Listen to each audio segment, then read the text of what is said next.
नौजवानों की बात करें तो धर्मेंद्र प्रधान शिक्षा मंत्री के इस्तीफे को लेकर के अड़े पड़े हैं और लगातार धरने प्रदर्शन और उग्र होता जा रहा है। हमारे बीच में बाबूपुर जिला कांग्रेस कमेटी के उपाध्यक्ष अनिल जैन साहब है। जैन साहब, क्या कुछ कहना चाहेंगे की हरकतों को देखकर? नमस्कार राहुल जी, मैं आपको बता देना चाहता हूं कि 20 तारीख को जो ये प्रदर्शन हुआ है और 21 तारीख को जो सीन हुआ है, ये बिल्कुल एकदम लोकतंत्र की हत्या हुई है। हमारे देश के जितने भी बच्चे हैं, नौजवान हैं, जो देश का भविष्य है, जिनको कभी जवाहरलाल जी कहते थे कि बच्चे जो है हमारे देश का भविष्य होते हैं, उन भविष्य के साथ ये खिलवाड़ हो रहा है। ये बहुत सरासर नाइंसाफी हो रही है देश के बच्चों के लिए। इसमें हम सब देशवासियों को इकट्ठे होना चाहिए और सरकार का विरोध करना चाहिए। अनिल जी, देखने में आ रहा है कि लाठी भांजी जा रही है, पथराव हो रहा है, आंसू गैस के गोले तक छोड़े गए हैं। बिल्कुल बिल्कुल, अभी भी कई बच्चे ऐसे हैं जो हॉस्पिटल में हैं, काफी को चोट लगी है और कह रहे हैं कि उनके खिलाफ एफआईआर होगी, उनको जो है केस किया जाएगा उनके खिलाफ। ये बिल्कुल नाइंसाफी है, सरासर लोकतंत्र की हत्या है। ऐसा 70 साल के इतिहास में कभी नहीं हुआ। मोदी सरकार आखिर चाहती क्या है? मोदी सरकार, जैसा मैंने पहले भी आपको कहा है, गूंगी, बहरी और अंधी बनी हुई है। जानबूझकर देखते हुए सब कुछ भी नहीं करना चाहती। लोगों का ध्यान भटका रही है, कभी राम मंदिर मुद्दे पे, कभी जो है एसआईआर पे, कभी जो है बच्चों के इस पे अनशन पे। करना कुछ है नहीं, जो भी है ये अपनी मनमानी कर रहे हैं। अयोध्या मामले पर आपकी क्या टिप्पणी है? अयोध्या मामले पे यही है, जो राम मंदिर के बेस पे ही आए थे, उसी में इन्होंने कितने करोड़ की, 200 करोड़ से ऊपर का चंदा चोरी हुआ है, जिसका कोई हिसाब नहीं है। छोटे छोटे जो 8 इन्होंने आदमी पकड़े गए हैं, जो कि सब पार्टियां कह रही हैं, बीजेपी भी कह रही है चंदा चोरी हुई है, लेकिन उसका अभी तक भी कोई कॉन्क्रीट सॉल्यूशन नहीं हुआ है। आज भी कई जगह कभी बद्रीनाथ चल रहा है, कभी वैष्णो देवी चल रहा है, कभी कहीं चल रहा है।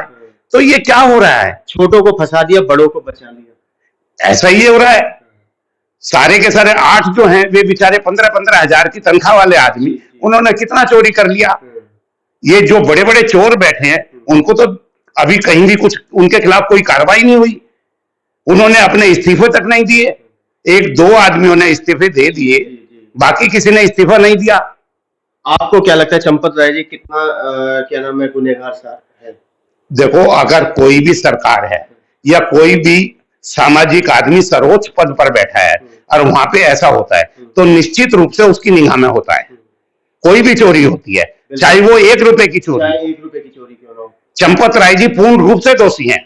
कोई नहीं कह सकता कि चंपत राय का इसमें हाथ नहीं है। कहीं ना कहीं आस्था के साथ खिलवाड़ नहीं है। बिल्कुल, देश की जनता के साथ बहुत बड़ा धोखा ये हो रहा है और आगे के लिए लोगों को सोचना होगा कि जो ये प्रोपेगेंडा चला रहे हैं, क्या राम जी पहले नहीं थे? 2014 से पहले नहीं थे क्या? राम जी तो सदा से चले आए हैं और हर पार्टी उनका सम्मान करती है। यहां तक कि जो मोमडन्स भी हैं, आपने देखा होगा अयोध्या में भी ऐसी बात नहीं है, उन्होंने सहयोग भी करा है।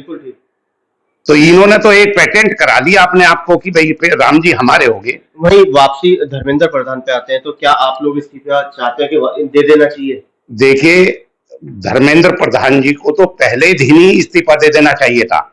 आज तक सोचने वाली बात ही नहीं थी। और अगर वो इस्तीफा दे देते तो उनकी और ज्यादा इज्जत पब्लिक की नजर में और बच्चों की नजर में बहुत इज्जत होती। अनिल जी, क्या पता धर्मेंद्र प्रधान इस्तीफा देना चाह रहे हो और मोदी सरकार लेना नहीं चाह रही? बिल्कुल हो सकता है, क्योंकि आज की डेट में तो वही हो रहा है जो मोदी जी चाह रहे हैं। अगर मोदी जी उससे कहें कि इस्तीफा दो, तो ऐसा हो जाएगा कि एक वो इस्तीफा ना दें। सह उनकी है, वो इस्तीफा नहीं देने दे रहे। क्योंकि जंतर मंतर का हाल हमने देखा, हमने कनॉट प्लेस का हाल देखा, दोनों जख्मी हुए, चाहे बच्चे जख्मी हुए, चाहे हमारे जवान जख्मी हुए। आज 16 मेट्रो स्टेशन बंद है, कल भी बंद थे, आज भी बंद। कल मैं खुद मंडी हाउस गया था, मैं वहां 1 घंटा इधर उधर भटकता रहा, मुझे बाहर नहीं निकलने दिया गया कहीं भी। मैं वापसी वहीं से घर आया। आज इतनी अंधेर गर्दी हो रही है, ऐसी तो शायद अंग्रेजों के टाइम में भी नहीं हुई थी। हमारे एलओपी माननीय श्री राहुल गांधी जी उनको सड़क पे खींच खींच के ले जाके जेल के अंदर बंद किया गया। प्रियंका गांधी जी को ले जाके जेल पे अलग बंद किया गया।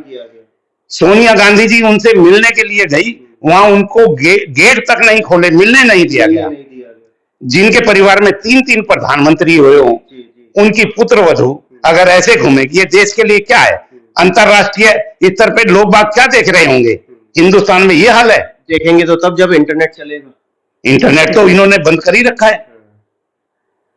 देखेंगे वो भी ऐसी बात नहीं है, विदेशी पत्रकार आए हुए हैं, देखने वाले बहुत हैं, दीवारों के भी कान होते हैं, खबर सब जगह जा रही है और इनको बहुत जल्दी देश छोड़ना पड़ेगा, इस्तीफा दे देना चाहिए धर्मेंद्र प्रधान जी को भी और साथ में नरेंद्र मोदी जी को भी। दोबारा चुनाव कराएं और पेपर पे कराएं, पता चल जाएगा इनकी कितनी औकात है। पेपर लीक के चक्कर में तो ये सारा उपद्रव हो रहा है। पेपर लीक नहीं कह रहा मैं, पेपर तो लीक हो ही रहे हैं। मैं कह रहा हूं बैलेट पे इन्हें चुनाव कराने चाहिए। अगर बैलेट पे जिस दिन चुनाव कराएंगे, इन्हें अपनी औकात का पता चल जाएगा।